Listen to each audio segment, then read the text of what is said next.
New blog. આજે હું તમને બદામની અને આ ડ્રાય પેટલ્સ એટલે કે ગુલાબની પાંદડીની મિક્સ ચીક્કી એની રેસીપી આપવાની છું. તો એક વાટકી બદામ મેં લીધેલી, એને મેં ગરમ પાણીમાં એને ઓલું કરી લીધી છે, એની છાલ કાઢી લીધી છે, ગરમ પાણીમાં એને થવા દીધેલી 2-5 મિનિટ માટે, ને પછી ઉતારીને ઠારી થાય એટલે છાલ કાઢી લીધી છે. આ મેં આટલી રોઝ પેટલ્સ લીધી છે જે તમને ઇઝીલી માર્કેટમાં મળી જાય છે. અહીંયા આગળ મેં 1 વાટકી જેટલી સાકર લીધી છે. આ ગ્લુકોઝ છે અને આ વ્હાઈટ રોઝ ફ્લેવર છે જેને આપણે આમાં પધરાવશું. તો સૌ પ્રથમ આપણે આમાં મિશ્રીને પધરાવી દઈશું અને મેં આની ગ્રીસ કરી દીધી છે. અને આમાં 1 વાટકી જેટલી આપણે મિશ્રીને હજી હું થોડીક નાખીશ.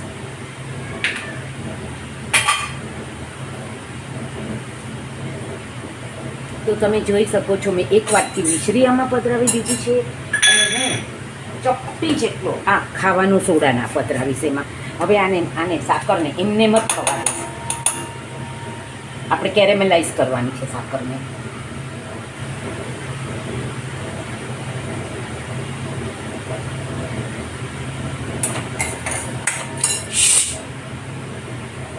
તમે જોઈ શકો છો કે આપણી મિશ્રીનો કલર ચેન્જ થવા માંડ્યો છે. હવે એને આપણે આમ કરી અને કરશું.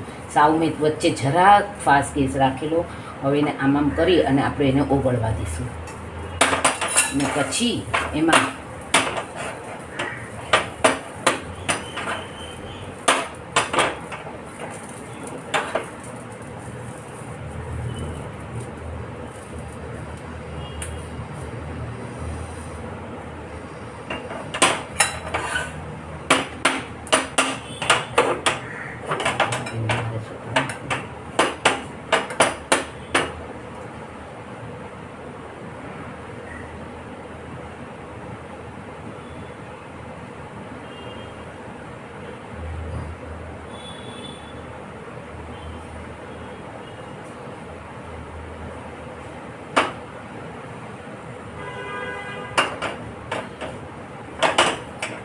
તો તમે જોઈ શકો છો કે આપણી એકદમ મિશ્રી કેરેમલાઇઝ થઈ ગઈ છે.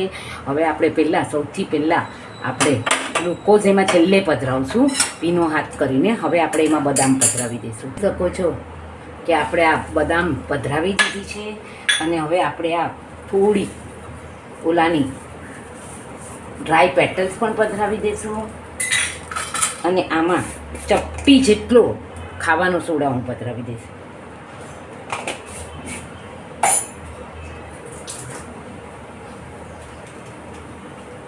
અને આપણે આ રોઝ એસેન્સ જે છે એ પધરાવી દઈશું.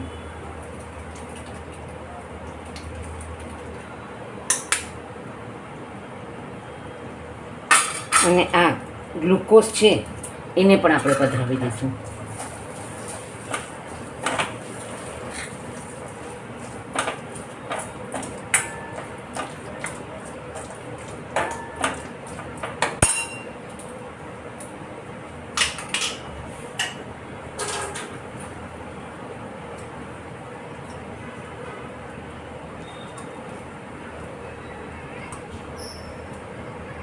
તો આપણે એને પધરાવી દીધું છે. હવે હું હલાવીશ.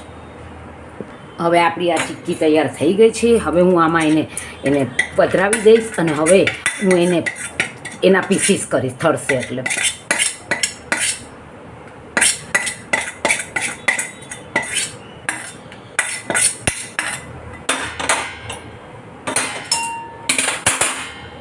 તો તમે જોઈ શકો છો કે આપણું સરસ થઈ ગયું છે. હવે ઠરશે એટલે એના પીસીસ કરી લે. તમે જોઈ શકો છો કે આને આપણે ઠરવા દેવું પડશે. હું એના પીસીસ કરી દઈશ અને તમે આ રેસીપીને ઘરે જરૂરથી ટ્રાય કરજો અને બહુ જ ફટાફટ બની જાય છે. અને આ નવી રેસીપી જોવા માટે મારી ચેનલને જરૂરથી સબસ્ક્રાઈબ કરજો. Like, share and subscribe. See you two